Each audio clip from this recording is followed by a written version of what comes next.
On peut répondre d'abord, évidemment, qu'il est mort parce qu'on l'a tué. Sa parole, son comportement était gênant, on l'a vu.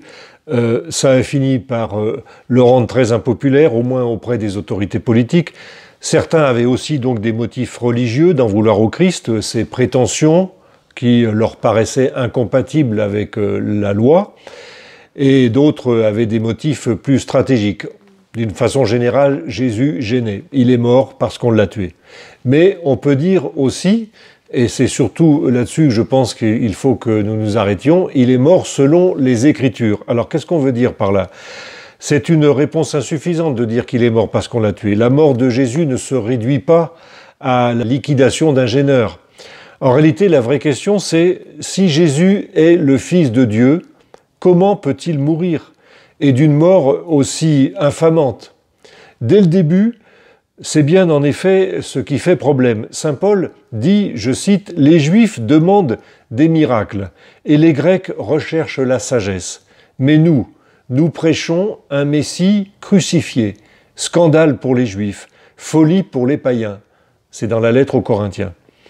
Et ce n'est qu'à la lumière de Pâques que peu à peu toute la vie de Jésus prend un sens, y compris sa mort. Jésus est mort, mais il est ressuscité. On ne peut pas comprendre la mort de Jésus sans parler bien sûr de la résurrection. Et en relisant tel ou tel psaume, et plus encore Isaïe, les disciples entrevoient une cohérence entre les textes et n'hésitent pas à dire que Jésus est mort selon les Écritures, comme il est dit dans la première lettre aux Corinthiens. Luc dit aussi d'ailleurs, « Ne fallait-il pas que le Christ endurât ses souffrances ?»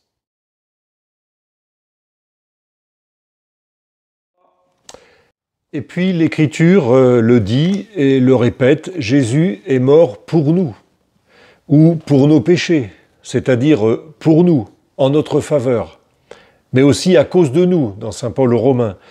Et encore, on dit à notre place, dans la lettre aux Galates. Toutes ces expressions montrent que Jésus, finalement, meurt comme il a vécu, c'est-à-dire pour nous. Sa mort est à comprendre par sa vie. C'est une vie tout entière qu'il a donnée pour nous.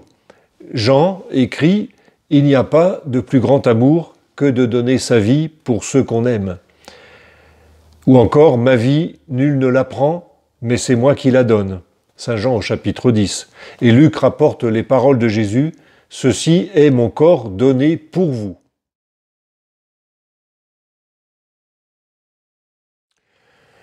Et la vie de Jésus elle-même est à comprendre dans sa référence permanente à Dieu. Comme le dit d'ailleurs admirablement la prière eucharistique numéro 4, Jésus est mort parce qu'il a voulu nous aimer jusqu'au bout. Qu'est-ce que ça veut dire ? Au moment précis où Jésus crie sur la croix, mon Dieu, pourquoi m'as-tu abandonné ? Il donne là la dimension la plus totale, la plus grande de son amour pour nous. Il va jusqu'à perdre, apparemment, le lien qui le relie à Dieu, par amour pour nous. Puis Jésus s'abandonne de nouveau à son Père, en se réunissant à lui, et là il nous engendre tous, véritablement comme fils de Dieu. Et que dit Jésus lui-même de sa propre mort ?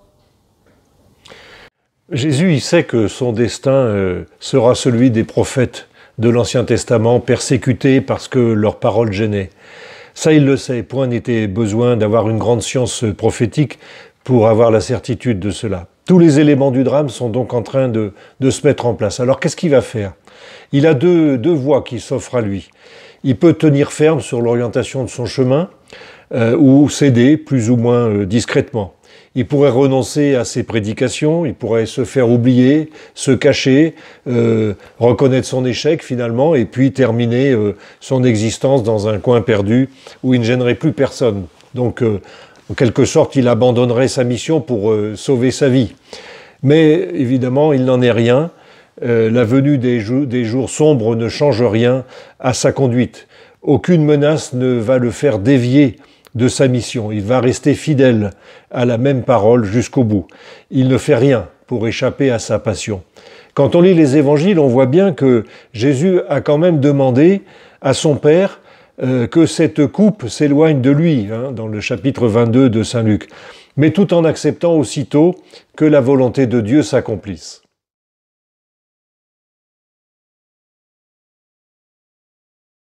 Le sens que Jésus a donné à sa propre mort, on le sait aussi par le récit de la scène et l'institution de l'Eucharistie. Là aussi, l'historicité de l'épisode est reconnue par le geste qu'il fait du don du pain et du vin et les paroles qu'il prononce. « Ceci est mon corps livré pour vous, ceci est mon sang livré, versé pour vous ». Jésus donne là la valeur du don qu'il fait de sa personne. Le pain rompu et partagé, c'est le corps livré. La coupe qui circule de main en main, c'est celle de la nouvelle alliance, dans le sang qui va être répandu. Jésus met donc un lien entre sa mort prochaine et ce pain et ce vin. Ce pain qu'il fait rompre pour qu'il soit consommé, mangé par toute la famille. Ça symbolise le corps qui sera rompu par le supplice. Mais le corps, dans la culture dans laquelle s'exprime Jésus, ce n'est pas seulement la partie matérielle de lui-même, c'est l'expression totale de sa personne tout entière, son corps physique, son esprit, son message.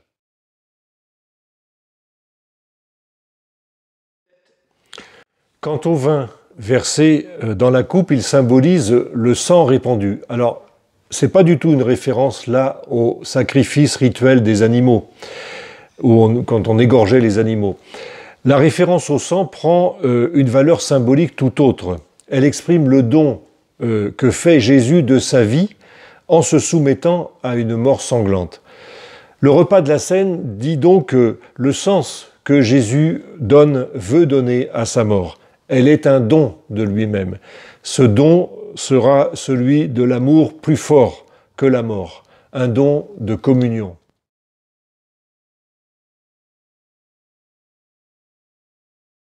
Jésus est tout entier tourné vers son Père, vers Dieu, acceptant librement cette mort, par amour, comme il l'avait annoncé à ses disciples.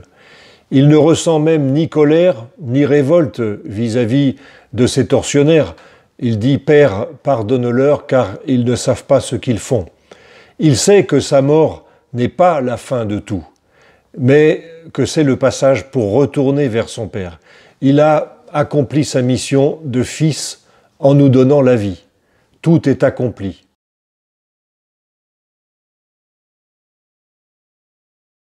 Alors, en est-il fini de la vie de Jésus ? Ben non, la vie de Jésus n'est pas finie.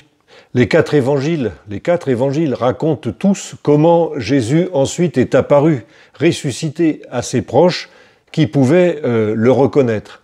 Et 50 jours après, les apôtres ont reçu la force de son esprit et cela leur permet de clamer devant tous « Ce Jésus que vous avez crucifié, Dieu l'a ressuscité, nous en sommes témoins. Dieu l'a fait Seigneur et Christ » dans les Actes des Apôtres. C'est là le début d'une nouvelle histoire, c'est l'histoire de l'Église et c'est notre histoire.